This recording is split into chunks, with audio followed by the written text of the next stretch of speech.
PSC মিসেলিনিয়াসের যে PYQ সিরিজটা করছিলাম আমরা 2024-এর সমস্ত কোশ্চেন নিয়ে পুরো ডিটেল আলোচনাটা করছিলাম, এটা কিন্তু তার তৃতীয় পার্ট। চলো আমরা 31 নম্বর কোশ্চেন থেকে শুরু করি। এটা হলো আমাদের 31 নম্বর কোশ্চেন। আগে কিন্তু আমরা 30টা কোশ্চেনের ডিটেল আলোচনা করে এসেছি। এই কোশ্চেন আমাকে কি বলছে? এই কোশ্চেন আমাকে বলছে যে ডান্ডিয়া ডান্ডিয়া লোকনৃত্যটি মূলত ভারতের কোন রাজ্যের সাথে যুক্ত? দেখো, ডান্ডিয়া কিন্তু আমাদের গুজরাটের সাথে যুক্ত। ঠিক আছে, তো চলো এটা সম্পর্কে একটু ডিটেলে জানি। এটা সম্পর্কে একটু ডিটেলে জানবো। কি বলছে এখানে? বলছে গুজরাটের অন্যান্য বিখ্যাত নৃত্য কি কি আছে। একটা হলো গরবা। তো গরবা, একটা টিপ্পানি, একটা ভাবাই, আরো অনেকগুলো আছে, যেমন হুডো। এটাও ইম্পর্টেন্ট। আমি শুধু তোমাদের এখানে ইম্পর্টেন্ট যেগুলো বেশি সেগুলোকেই নিয়েছি। ঠিক আছে, আরো অনেকগুলো হয়, কিন্তু আমরা এই চারটাকে পাঁচটাকে মনে রাখবো। কি? একটা গরবা, একটা টিপ্পানি, একটা ভাবাই, একটা হুডো, আর একটা ডান্ডিয়া। টোটাল পাঁচটা। এটা হলো গুজরাট। ঠিক আছে, আর আমাদের অপশনে কিছু অপশন ছিল রাজস্থান। রাজস্থানটা আমরা জেনে নিই।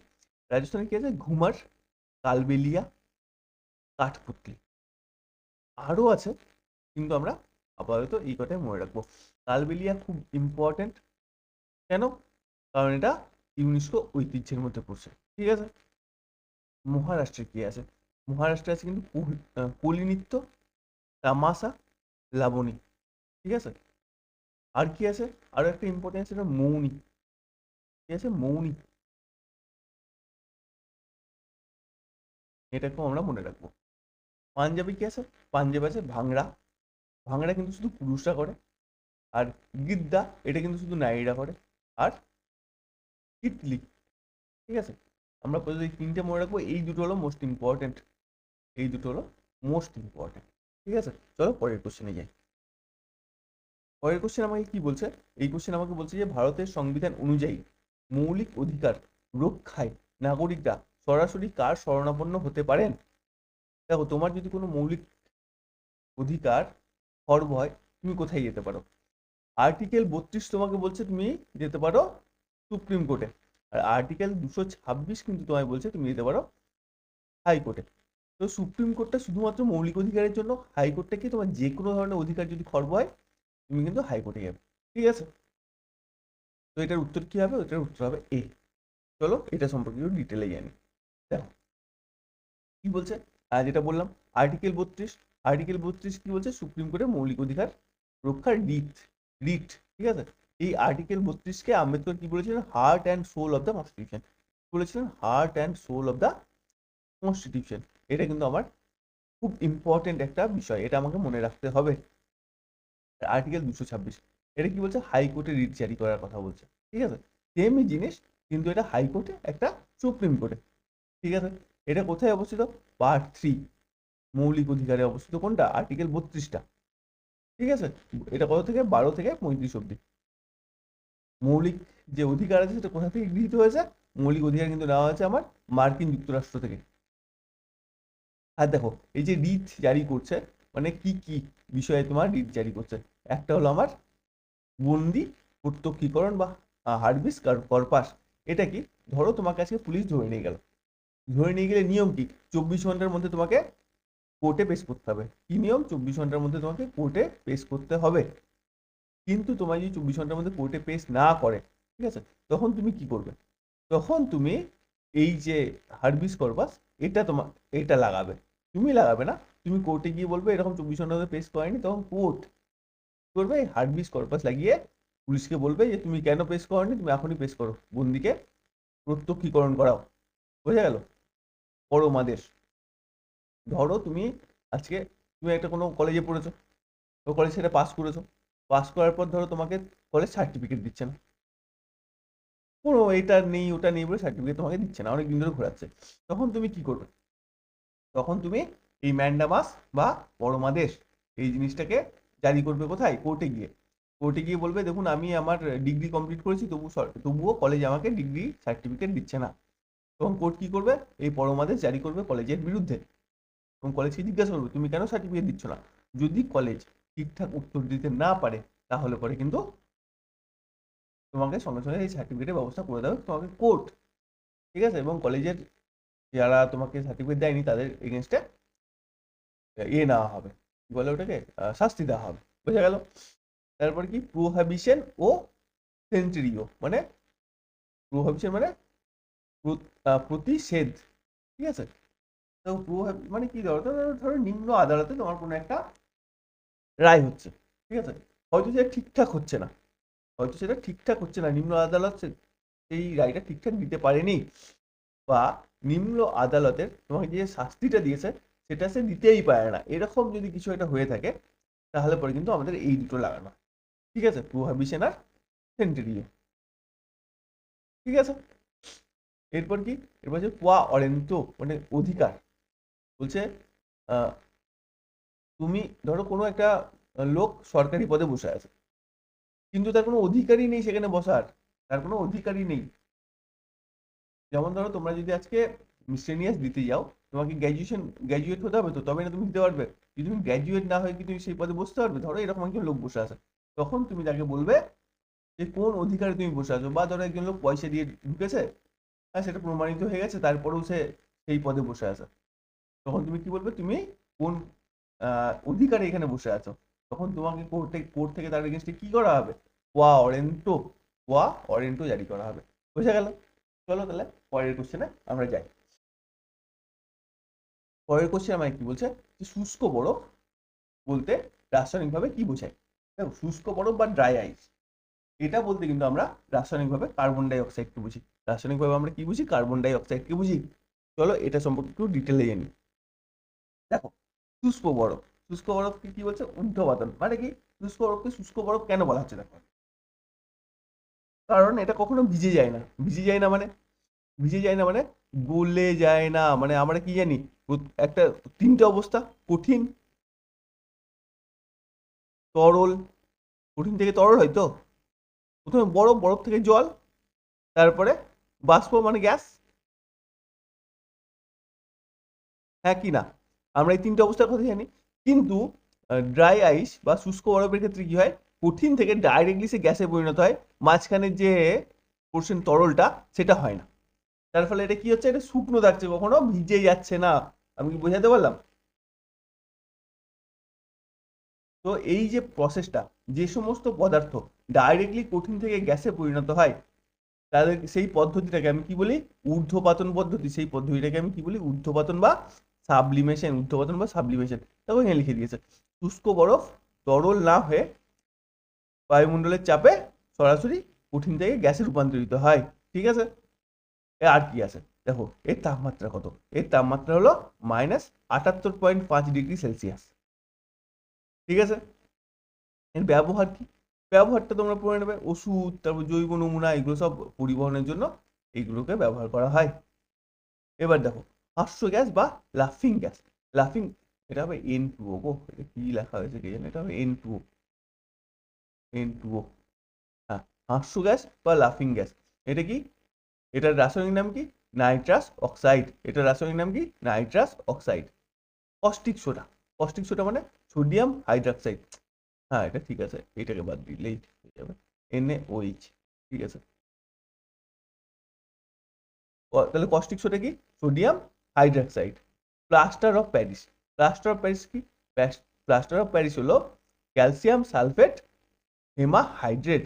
ক্যালসিয়াম সালফেট হেমাহাইড্রেট, CaSO4, এর সাথে জল আছে, H2O আছে, কত 7 অণু মনে হয়। ঠিক আছে, 7, মানে এটার ব্যাপারটা হচ্ছে এটা CaSO4, এর সাথে জল আছে কত, H2O, এর সাথে জল আছে, প্লাস্টার অফ প্যারিস তো 7 অণু জল আছে, 7 বা 10। ঠিক আছে, না না না, এটাতে হাফ অণু জল আছে গো, এটাতে হাফ অণু জল আছে। প্লাস্টার অফ প্যারিসে হাফ অণু জল থাকে, প্লাস্টার অফ প্যারিসে কত, হাফ অণু জল থাকে। ঠিক আছে, এটা হলো প্লাস্টার অফ প্যারিসের সঙ্গে। আর ভারী জল, ভারী জল কি? ভারী জল হলো ডিউটেরিয়াম অক্সাইড। ডিউটেরিয়াম কি? আমরা জল মানে কি বুঝি? জল মানে বুঝি আমরা H2O, এটা বুঝি তো, কিন্তু হাইড্রোজেন অনেকগুলো আইসোটোপ আছে, সেই আইসোটোপের মধ্যে একটা হলো ডিউটেরিয়াম, এটা ভারী। নর্মাল হাইড্রোজেন থেকে এটা ভারী, ওজনে ভারী। ঠিক আছে, এটা তাহলে এটা দিয়েও জল তৈরি হচ্ছে, কি D2O তৈরি হচ্ছে। H2O দিয়ে যেমন জল তৈরি হচ্ছে, যেমন হাইড্রোজেনের যে আইসোটোপ আছে সেটা দিয়েও তো জল তৈরি হবে। সেটাকে আমি কি বলছি, ডিউটেরিয়াম। হ্যাঁ, তো D2O তৈরি হচ্ছে, তো সেটা আমার কি হলো, ডিউটেরিয়াম অক্সাইড।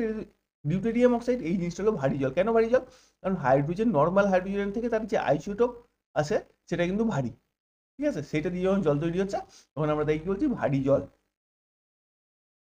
ঠিক আছে, চলো পরেরটাতে যাই। কি বলছে, স্বাধীন ভারতের প্রথম শিক্ষামন্ত্রী কে ছিলেন? দেখো, স্বাধীন ভারতের প্রথম শিক্ষামন্ত্রী কিন্তু ছিলেন আমার মৌলানা আব্দুল কালাম আজাদ। মৌলানা আব্দুল কালাম আজাদ ছিলেন আমার স্বাধীন ভারতের প্রথম শিক্ষামন্ত্রী। তো এনার সম্পর্কে আরো কিছু ডিটেলে জানি। দেখো, জাতীয় শিক্ষা দিবস। শিক্ষা দিবস কবে? শিক্ষা দিবস হলো আমার 11ই নভেম্বর। শিক্ষা দিবস 11ই নভেম্বর। এটা কিন্তু ওনার জন্মতিথি। এটা কিন্তু ওনার জন্মতিথি 11ই নভেম্বর। তাই ওনার জন্মতিথি উপলক্ষে আমরা কিন্তু জাতীয় শিক্ষা দিবস পালন করে থাকি। উনি কি বই লিখেছিলেন? উনি বই লিখেছিলেন India wins freedom. India wins freedom, এই বইটা কিন্তু উনি লিখেছিলেন। এটা ওনার আত্মজীবনী। এটা ওনার আত্মজীবনী। আরো অনেক বই লিখেছিলেন কিন্তু এটা আত্মজীবনী। আত্মজীবনী।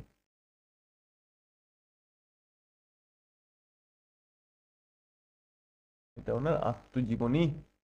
ঠিক আছে, পত্রিকা কি? Al Hilal. পত্রিকা কি? আল হিলাল আর আল বালাগ। ঠিক আছে, এই দুটো পত্রিকা কিন্তু উনি বের করেছেন। ঠিক আছে, এটা খুব একটা বেশি ইম্পর্টেন্ট না, লাস্টেরটা, তবুও তোমরা পড়ে নেবে।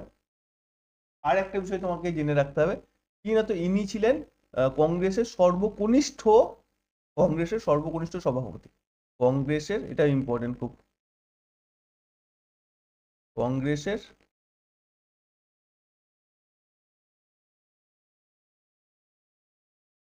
সর্বকনিষ্ঠ সভাপতি।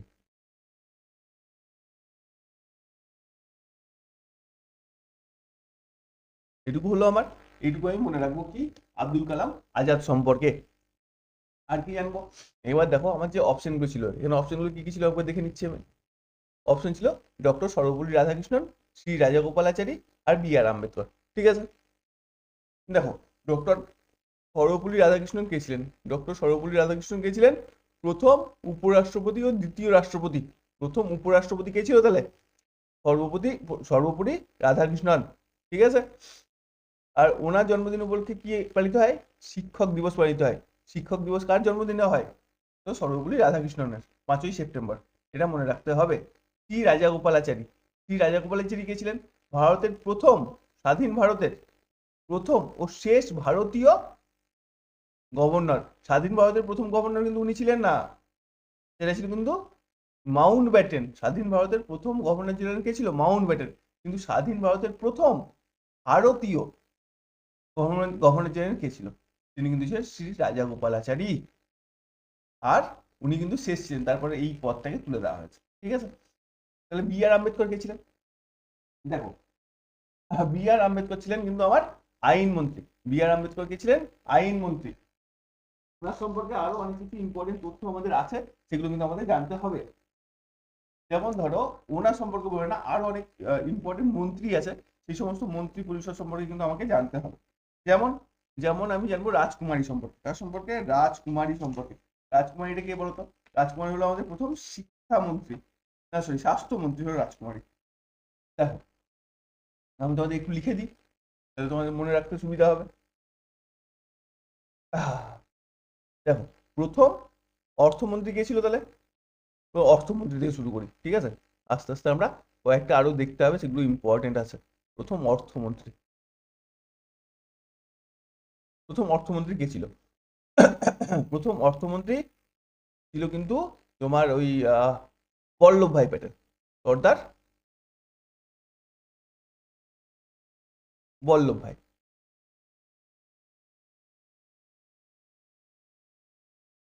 ঠিক আছে, ইনি আরো একটা ছিলেন, এটা ছিলেন উপপ্রধানমন্ত্রী। উপপ্রধানমন্ত্রী, উপপ্রধানমন্ত্রী।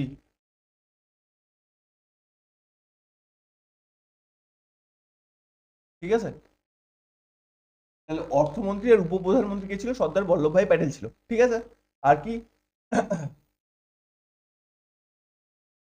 অর্থমন্ত্রী উনি ছিলেন না, সরি সরি সরি, অর্থমন্ত্রী তো শেট্টি ছিল। উনি ছিলেন দাঁড়াও দাঁড়াও দাঁড়াও দাঁড়াও দাঁড়াও দাঁড়াও স্বরাষ্ট্রমন্ত্রী, স্বরাষ্ট্রমন্ত্রী ছিলেন। একটুখানি ভুল বলে দিয়েছি, স্বরাষ্ট্রমন্ত্রী ছিলেন সর্দার বল্লভভাই প্যাটেল। আর অর্থমন্ত্রী কে ছিলেন? অর্থমন্ত্রী কে ছিলেন?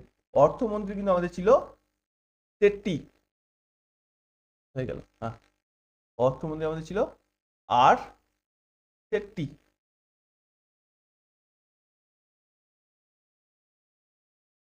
আর শেট্টি ছিল আমাদের অর্থমন্ত্রী, ঠিক আছে। আইনমন্ত্রী কে ছিল বি আর আম্বেদকর, এটা বললামই। আর রেল মন্ত্রী কে ছিল? রেল বা পরিবহন মন্ত্রী। পরিবহন মন্ত্রী কে ছিল? পরিবহন মন্ত্রী, পরিবহন মন্ত্রী ছিল আমাদের জন মাথায়,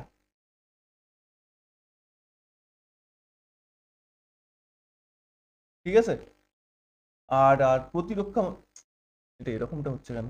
আর প্রতিরক্ষা মন্ত্রী, প্রতিরক্ষা মন্ত্রী এখানটা লিখি, প্রতিরক্ষা মন্ত্রী।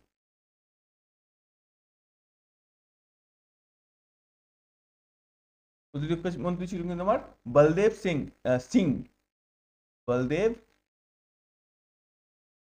সিং। এবার দেখো প্রথম মহিলা ক্যাবিনেট মিনিস্টার কে ছিল? প্রথম মহিলা ক্যাবিনেট মিনিস্টার কে ছিল? প্রথম মহিলা ক্যাবিনেট মিনিস্টার ছিল কিন্তু আমাদের রাজকুমারী, রাজকুমারী কাউর।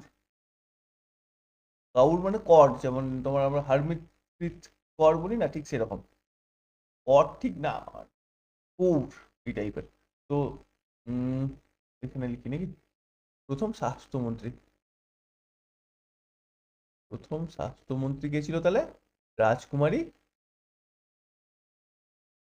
কর, রাজকুমারী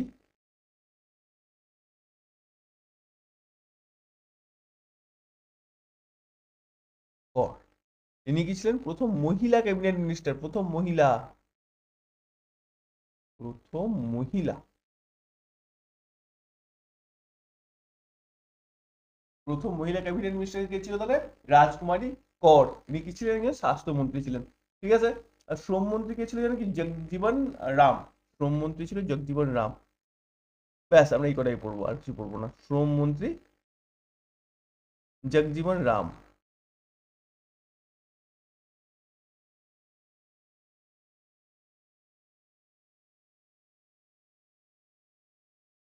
জগজীবন রাম ছিল আমার শ্রমমন্ত্রী, ব্যাস। এই কটার বাইরে আমি আর কোনো ইনফরমেশন নেবো না, এই কটা কিন্তু খুব ইম্পর্টেন্ট। এই কটা আমাদের সবসময় পড়তে থাকে, সেই জন্য আমরা এই কটা জেনে নিলাম। চলো পরেরটা থেকে। বলছে সিন্ধু সভ্যতার বিখ্যাত বন্দর নগরী কোনটা ছিল? আচ্ছা, সিন্ধু সভ্যতার বিখ্যাত বন্দর নগরী ছিল কিন্তু আমার লোথাল। কি ছিল? লোথাল। লোথাল ছাড়া আরো একটা বন্দর নগরী ছিল, সেটা কি বলতো? সেটা ছিল আমার সুতকা গেন্ডোর। কি ছিল? এখানে যদি তোমার অপশনে থাকতো সুতকা গেন্ডোর,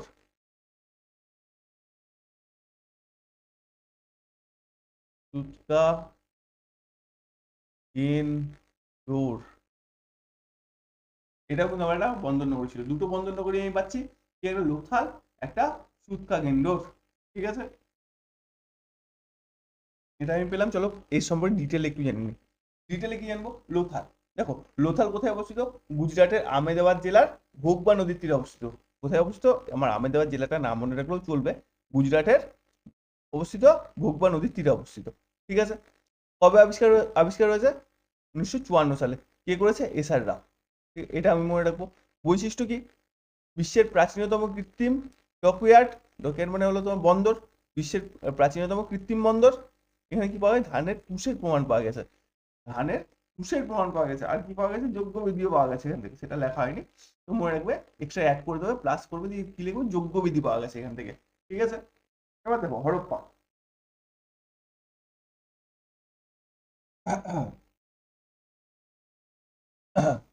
হরপ্পা, ঠিক আছে। হরপ্পা কোন নদীর তীরে অবস্থিত? রাভি নদীর তীরে অবস্থিত। হরপ্পা কোন নদীর তীরে অবস্থিত? রাভি নদীর তীরে অবস্থিত। আরেক নাম কি হলো? ইরাবতী, ঠিক আছে। কে আবিষ্কার করেছে? দয়ারাম সাহানি, 1921 সালে। সবকটাই ইম্পর্টেন্ট। অর্থ কি? মহেঞ্জোদারো অর্থ, সরি, হরপ্পা হয়ে গেল। এবং মহেঞ্জোদারো কি কি পাওয়া গেছে সেটা লেখা হয়নি এখানে। তো আমি তোমাদের বলে দিচ্ছি হরপ্পা থেকে কি কি পাওয়া গেছে। হরপ্পাতে পাওয়া গেছে তামা দিয়ে তৈরি ঘোড়ার গাড়ি আর সর্ষাগারের শাড়ি। কি পাওয়া গেছে? আমি এখানটায় লিখে দিচ্ছি। তামা দিয়ে তৈরি ঘোড়ার গাড়ি, তামা দিয়ে তৈরি ঘোড়ার গাড়ি।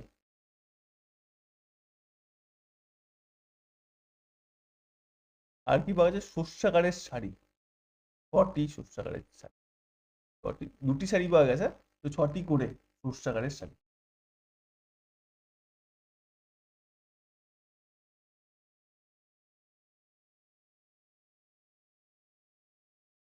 শস্যাগারের শাড়ি।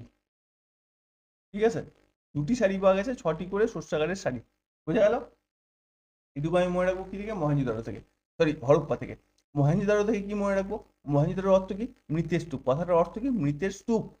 ঠিক আছে, কোন নদীর তীরে অবস্থিত? সিন্ধু নদীর তীরে অবস্থিত। কে আবিষ্কার করেছিল? রাখাল দাস বন্দ্যোপাধ্যায়। কত সালে? 1922 সালে। এবং এখানে কি পাওয়া গেছে? বৃহৎ স্নানাগার পাওয়া গেছে। এখানে কি পাওয়া গেছে? বৃহৎ স্নানাগার বা গ্রেট বাথ পাওয়া গেছে। আর কি পাওয়া গেছে? গ্রেট গ্রিনারিও কিন্তু এখান থেকেই পাওয়া গেছে। আর কি পাওয়া গেছে? আর পাওয়া গেছে তোমার ডান্সিং গার্ল, ব্রোঞ্জের ডান্সিং গার্ল মূর্তি পাওয়া গেছে, একটা ডান্সিং গার্লের মূর্তি, ব্রোঞ্জে বানানো, ব্রোঞ্জের dancing girl, bronze dancing girl, ব্রোঞ্জের ডান্সিং গার্ল। আমি এইভাবে লিখে রাখলাম। তো এর বেশি তো দেখাটা সম্ভব হচ্ছে না। তো ব্রোঞ্জের ডান্সিং গার্ল পাওয়া গেছে, তারপরে আমি ওই দিকটাই লিখবো। ঠিক আছে, আমরা আপাতত এটাই জানলাম মহেঞ্জোদারো সম্পর্কে। আর একটা শিল পাওয়া গেছে, সেটা জানলে হতো আমার। সেটা হলো তোমার পশুপতি মহাদেবের শিল। পশু, বলে দিচ্ছি মনে রাখবে। মহেঞ্জোদারোতে আরেকটি জিনিস পাওয়া গেছে কি? পশুপতি মহাদেবের শিল পাওয়া গেছে। ঠিক আছে, এবার আমরা কি দেবো? কালীবাঙ্গান।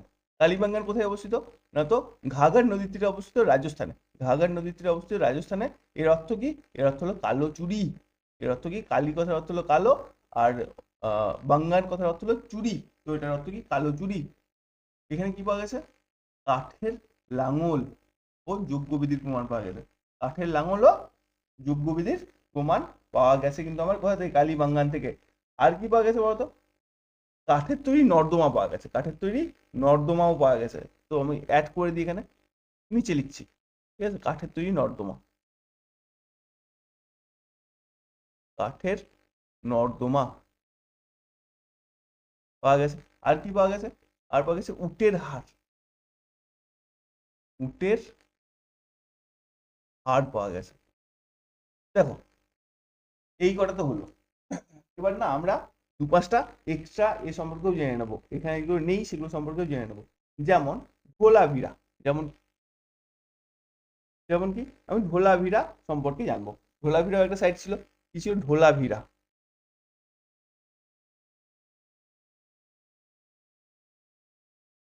ধোলাভিরা।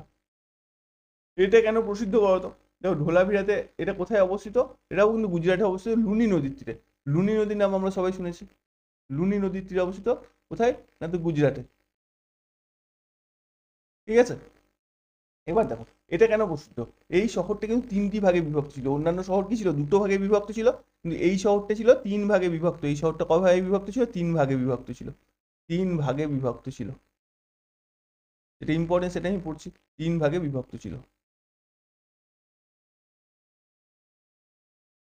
ঠিক আছে, আর কি আছে? এটা হলো ইউনেস্কো বিশ্ব ঐতিহ্যবাহী স্থান। ধোলাভিরাকে ইউনেস্কো বিশ্ব ঐতিহ্যবাহী স্থান। এরকম স্থান তোমার সিন্ধু সভ্যতায় দুটোই আছে। একটা হলো ধোলাভিরা, এটা হলো ইউনেস্কো ঐতিহ্যবাহী স্থান। আর এটা কি? আর এটা হলো মহেঞ্জোদারো। আর কোথায় গেল? একটা হলো ইউনেস্কো ঐতিহ্যবাহী স্থান কি? ধোলাভিরা আর মহেঞ্জোদারো। ঠিক আছে, এই দুটো হলো আমার ইউনেস্কো ঐতিহ্যবাহী স্থান। ঠিক আছে, তাহলে এখানে কি পাওয়া গেছে? ধোলাভিরাতে কি পাওয়া গেছে? ধোলাভিরাটা কি বললাম? তাহলে তিন ভাগে বিভক্ত। এক নম্বর হলো কি? এটা তিন ভাগে বিভক্ত, অন্যান্য শহরগুলো দুই ভাগে বিভক্ত। আর কি? এখানে কিন্তু আমি পেয়েছি great water reservoir. Water reservoir কিন্তু আমি পেয়েছি, মানে জল নিকাশি ব্যবস্থার এখানে উদাহরণ পাচ্ছি আমি। কি? জল নিকাশি ব্যবস্থা। এখানে লিখি জল নিকাশি ব্যবস্থা,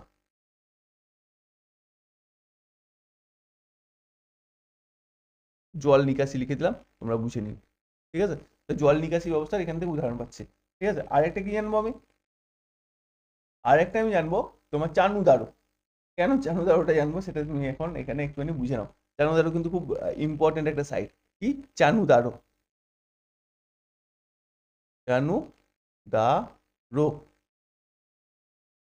দেখো আমি কি বললাম, সব শহরই 2 ভাগে বিভক্ত ছিল, ধোলাবিরা শুধু 3 ভাগে বিভক্ত ছিল।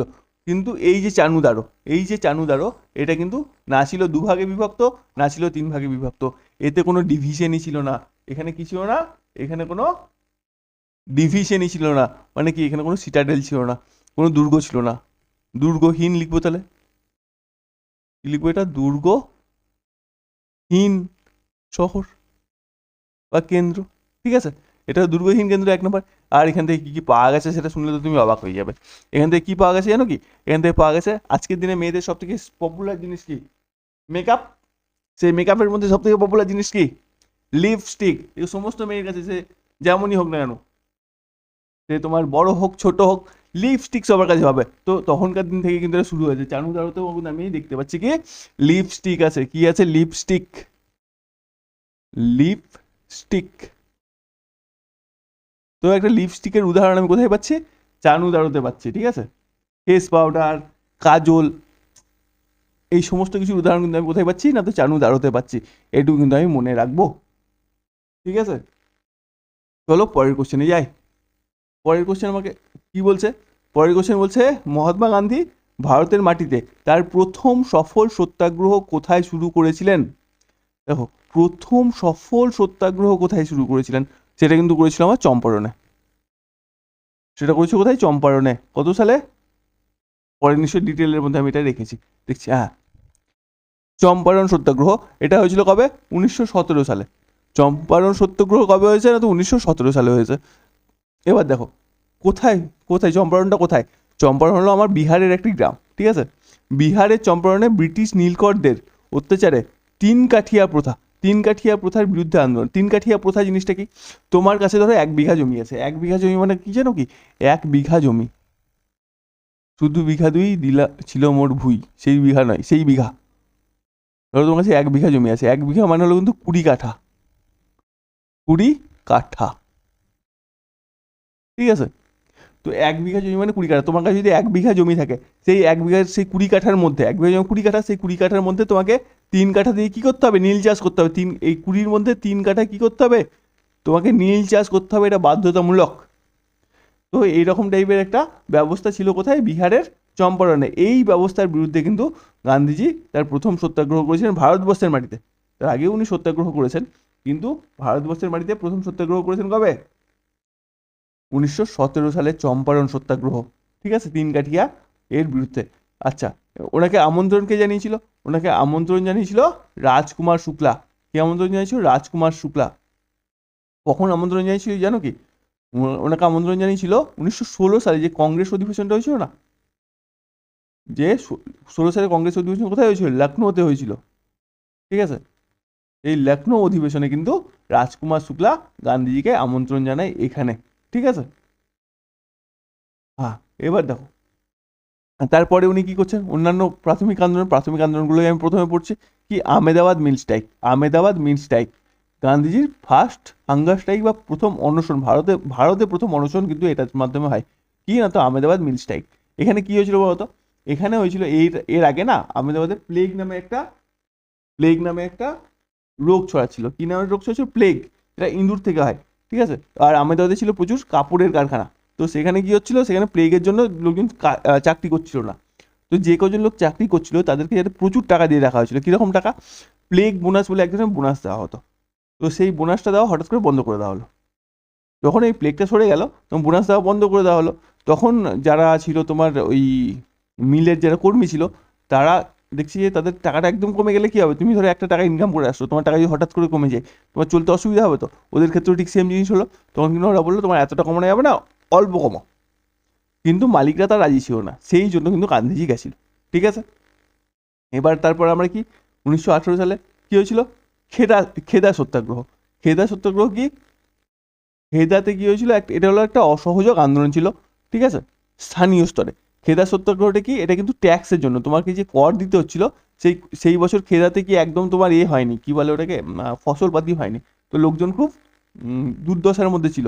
সেখান থেকে তারা কর দেওয়ার মতো অবস্থায় ছিল না কি, তবুও ব্রিটিশরা তাদের কাছে কর চাওয়ার জন্য গান্ধীজি এই আন্দোলনটা করেছিলেন, কি এত খেদা সত্যাগ্রহ, মনে থাকবে।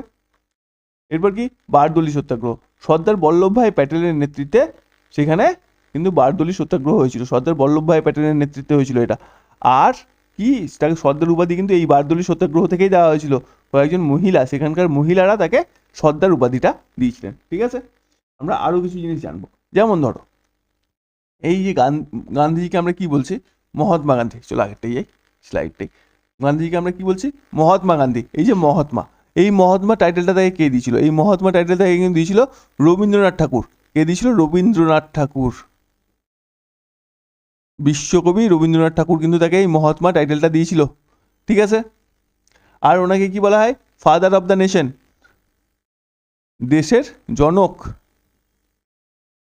দেশের জনক। এটা কে বলেছিল, এটা কিন্তু বলেছিল আমার সব থেকে প্রিয় একজন মানুষ, কে, সুভাষচন্দ্র বসু, সুভাষ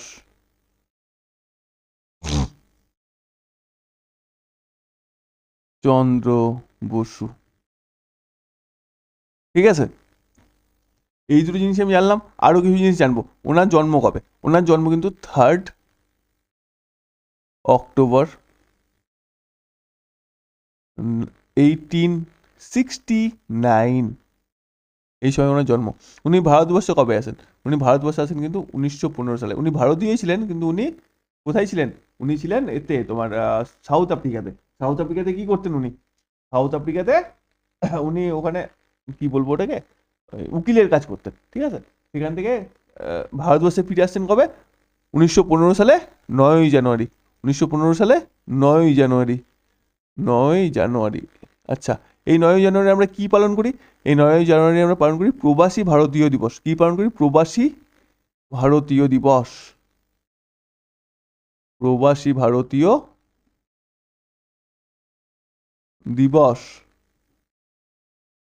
পালন করি, ঠিক আছে। আর 3 অক্টোবর কি পালন করি, বিশ্ব শান্তি দিবস, বিশ্ব শান্তি দিবস বা অহিংস দিবস আমরা বলতে পারি, বিশ্ব অহিংস দিবস, নন ভায়োলেন্স ডে, ঠিক আছে। অহিংস, অহিংস করে দিই আমি, তাহলে ভালো হবে, অহিংস, বিশ্ব অহিংস দিবস, ঠিক আছে। এইটুকু তো আমরা জানলাম। আমরা কি আর কিছু জানবো, ওনার পত্রিকা, ওনার ওনার পত্রিকা কি ছিল জানো কি, মহাত্মা গান্ধীর পত্রিকা কি ছিল, উনি কি পত্রিকা লিখেছিলেন, ইন্ডিয়ান ওপিনিয়ন। কি পত্রিকা ছিল ওনার, ইন্ডিয়ান ওপিনিয়ন, পত্রিকার নাম ছিল ওনার ইন্ডিয়ান ওপিনিয়ন, ওনার পত্রিকার নাম ছিল কি, ইন্ডিয়ান ওপিনিয়ন, ঠিক আছে। আর ওনার সম্পর্কে, ওনার আত্মজীবনী মাই এক্সপিরিয়েন্স উইথ ট্রুথ, এটা মনে রাখা লিখছি না, ঠিক আছে। ওনার আত্মজীবনীর নাম কি, মাই এক্সপিরিয়েন্স উইথ ট্রুথ। আচ্ছা, ভারতীয় জাতীয় কংগ্রেসের কোন অধিবেশনে প্রথম বন্দে মাতরম গানটি গাওয়া হয়েছিল, প্রথম বন্দে মাতরম কোন গানটি কোথায় গাওয়া হয়েছিল, না তো 1896 সালে প্রথম বন্দে মাতরম গাওয়া হয়েছিল। প্রথম জনগণ মন কবে গাওয়া হয়েছিল জানো কি, আশা করি পরেরটাতে আমরা লিখেছি, দেখি ডিটেলে কি লিখছি আমরা। এটা কিন্তু কলকাতা অধিবেশনে করা হয়েছিল, ঠিক আছে। এবার দেখো আমাদের যে বন্দে মাতরম, সেটা কি আমাদের রাষ্ট্রগীত, রাষ্ট্রসঙ্গীত আমাদের কি, জনগণ মন অধিনায়ক। রাষ্ট্রগীত কি, বন্দে মাতরম। তো বন্দে মাতরমের রচয়িতাকে, বন্দে মাতরম রচয়িতা হলো বঙ্কিমচন্দ্র চট্টোপাধ্যায়, বন্দে মাতরম রচয়িতাকে বঙ্কিমচন্দ্র চট্টোপাধ্যায়। 1882 সালে প্রকাশিত তার বিখ্যাত উপন্যাস আনন্দমঠ, উপন্যাস থেকে নেওয়া হয়েছে। তার কি, আনন্দমঠ থেকে নেওয়া হয়েছে কি আমার বন্দে মাতরম। প্রথম কবে গাওয়া হয়েছে, 1896 সালে কলকাতা অধিবেশনে। গানটিতে প্রথম সুর দিয়ে গান করেন কে জানো কে, রবীন্দ্রনাথ ঠাকুর, খুব ইম্পর্টেন্ট। এই অধিবেশনের সভাপতি কে ছিল, সভাপতি ছিল RM সায়ানি, রহমতুল্লাহ সায়ানি, রহমতুল্লাহ M সায়ানি বা RM সায়ানি তুমি বলতে পারো।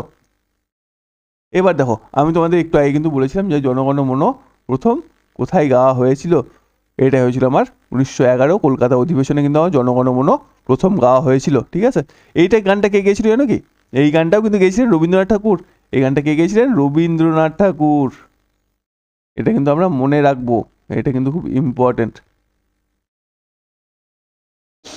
আর এটা কবে প্রকাশিত হয়েছিল সেটা নিশ্চয়ই আমরা আগের ভিডিওতে পড়েছি। ও, এটা তো আমরা পড়েই নিয়েছি। হ্যাঁ হ্যাঁ হ্যাঁ। এবার দেখো 1895, সরি 1885 কোন অধিবেশন? বোম্বাই অধিবেশন। ভারতীয় জাতীয় কংগ্রেসের প্রথম অধিবেশন। সভাপতি কে ছিল? উমেশচন্দ্র বন্দ্যোপাধ্যায়। এটা কিন্তু বোম্বেতে হওয়ার কথা ছিল না, এটা কিন্তু পুনেতে হওয়ার কথা ছিল, কিন্তু পুনেতে হঠাৎ করে দুর্ভিক্ষ একটা রোগ ছড়িয়ে যাওয়ায় সেটা বোম্বেতে শিফট করা হয়। কবে? 1885 খ্রিস্টাব্দে বোম্বেতে প্রথম কি হয়েছিল? ভারতীয় জাতীয় কংগ্রেসের অধিবেশন হয়েছিল। সভাপতি কে ছিল? উমেশচন্দ্র বন্দ্যোপাধ্যায়। তারপরে দেখো 1905 সালে, 1905 সালটা কেন ইম্পর্টেন্ট? কারণ এই সময় বঙ্গভঙ্গ হয়েছিল। বঙ্গভঙ্গ বিরোধী প্রস্তাব পাস করা হয়েছিল। সভাপতি কে ছিল? গোপালকৃষ্ণ গোখলে। বোঝা গেল? তাই চলো আমরা এবার যাবো পরেরটাতে। আচ্ছা, ভারতীয় সংবিধানে কোনো নতুন রাজ্য গঠন বা সীমানা পরিবর্তনের ক্ষমতা কার হাতে রয়েছে? এটা কিন্তু সংসদের হাতে রয়েছে। এটা কিন্তু সংসদের হাতে রয়েছে। চলো ডিটেলসটা দেখিনি। ধারা 3, ধারা 3 কি বলছে? সিম্পল মেজরিটির সাহায্যে তোমরা কিন্তু রাজ্যের নাম আর সীমানা পরিবর্তনের ক্ষমতা দিয়েছে। কিসের সাহায্যে? সিম্পল মেজরিটির সাহায্যে। সিম্পল মেজরিটি কি? ধরো একটা আজকে সংসদে 9 জন উপস্থিত আছে, তো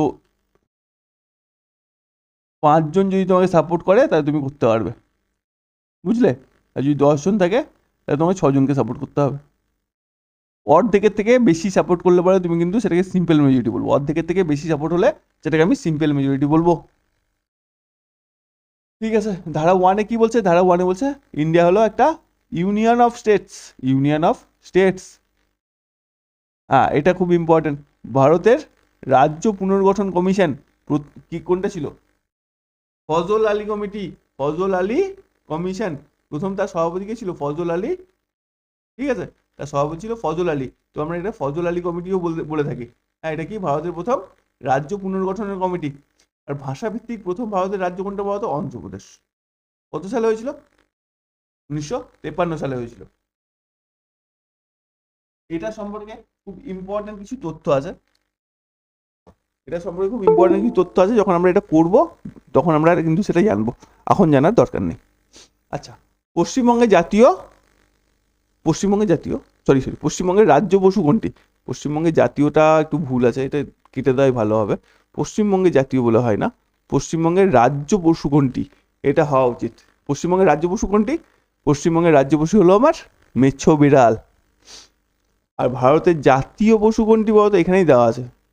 আচ্ছা, পরে ডিটেল নিশ্চয়ই থাকবে। আচ্ছা চলো দেখি। জাতীয় পশু আমার কি? মেছো বিড়াল বা ফিশিং ক্যাট। ঠিক আছে, আমাদের রাজ্য পাখি কি? সাদা গলা মাছরাঙা। সাদা গলা মাছরাঙা।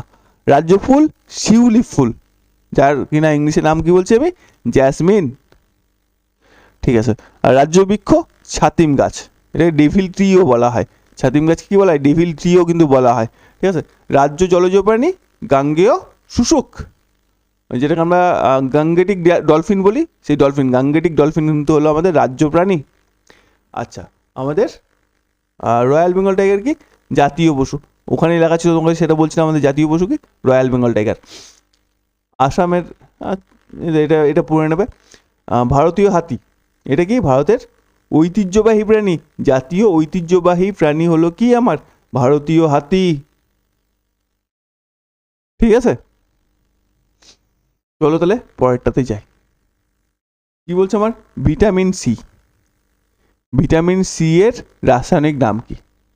ভিটামিন সি এর রাসায়নিক নাম কি? ভিটামিন সি এর রাসায়নিক নাম হলো অ্যাসকর্বিক অ্যাসিড। ভিটামিন সি এর রাসায়নিক নাম কি? Ascorbic acid. রেটিনল কার রাসায়নিক নাম? ডিটেলে আমরা থাকবে, এটা ডিটেলে দেখছি। দেখো, ভিটামিন সি সম্পর্কে কিছু তথ্য জানছি। এটার তথ্য কি? এটার তথ্য আমরা এত কিছু মনে রাখবো না। যত দেখবো আমরা টক ফল আছে, যত দেখবো আমরা কি আছে? টক ফল আছে।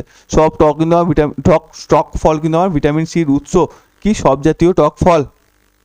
এর অভাবে কোন রোগ হয়? স্কারভি রোগ হয়। কি রোগ হয়? স্কারভি। এটা কি? মাড়ি থেকে রক্ত পড়ে। স্কারভি রোগের ফলে কি হয়? মাড়ি থেকে রক্ত পড়ে। আচ্ছা, জলে দ্রবীভূত ভিটামিন আর কি ফ্যাটে দ্রবীভূত ভিটামিন, দুই ধরনের ভিটামিন পাওয়া যায়, একটা জলে দ্রবীভূত হয় জলের মধ্যে গলে যায়, আর একটা ফ্যাটের মধ্যে গলে যায়। তো জলের মধ্যে কে গলে? জলের মধ্যে গলে কিন্তু বি আর সি, মানে আমরা যদি এইভাবে মনে রাখি না বিসি, তোমরা যেটা খুব ইউজ করো বিসি, তো সেই বিসি কি হচ্ছে জলে গলে যাচ্ছে, ঠিক আছে। আর কোনটা আমার এতে গলে যাচ্ছে ফ্যাটে, ফ্যাটে বলছে কিডা, কিডা, কিরা বা কিডা, তুমি যা খুশি বলতে পারো, মানে কি এ ডি ই কে বা কে ই ডি এ কিডা, এই কটা vitamin, vitamin K, vitamin E, vitamin D আর ভিটামিন এ, এরা কিন্তু ফ্যাটে দ্রবীভূত হয়, ঠিক আছে। এবার চলো রেটিনল, রেটিনল কার রাসায়নিক নাম, মানে কোন ভিটামিনের রাসায়নিক নাম? ভিটামিন এর, এর ফলে কী রোগ হয়? রাতকানা রোগ হয়। আর কি হয়? জেরো প্যাথেলাইমিয়া, জেরো প্যাথেলেমিয়া, ঠিক আছে। একটা কি হচ্ছে? রাতকানা রোগ হচ্ছে। আর তারপর বি ওয়ান, বি ওয়ানের নাম কি? থায়ামিন, থায়ামিনের ফলে কী রোগ হয়? থায়ামিনের ফলে মানে কমে গেলে অভাবে কী রোগ হয়? বেরি বেরি রোগ হয়। এবার ভিটামিন ডি, ভিটামিন সি আমরা করে নিয়েছি, ভিটামিন ডি, ভিটামিন ডি কি? ক্যালসিফেরল হলো তার রাসায়নিক নাম। এর ফলে কী হয়? রিকেট রোগ হয়। রিকেট রোগ কাদের হয়? শিশুদের হয়। বড়দের কী হয়? বড়দের হয় অ্যাস্টিওম্যালেসিয়া, ঠিক আছে। এবার দেখো, এবার হলো ভিটামিন ই, ভিটামিন ইর রাসায়নিক নাম কি? টোকোফেরল। তো এর ফলে কী হয়? যে বান্ধাত্ব হয়, বান্ধাত্ব মানে বাচ্চা টাচ্চা হয় না, ইনফার্টিলিটি, বাচ্চা না হওয়া যে জিনিসটা সেটা কিন্তু ভিটামিন ইর জন্য হয়, সে কি? টোকোফেরল। দেখো আমরা সূর্যালোক থেকে কোন ভিটামিন সংশ্লেষ করি? ভিটামিন ডি, ভিটামিন ডি কি আমরা সূর্যালোক থেকে সংশ্লেষ করি, ঠিক আছে। আচ্ছা চলো, আমাদের এটি প্রশ্নটাই কিন্তু শেষ প্রশ্ন ছিল।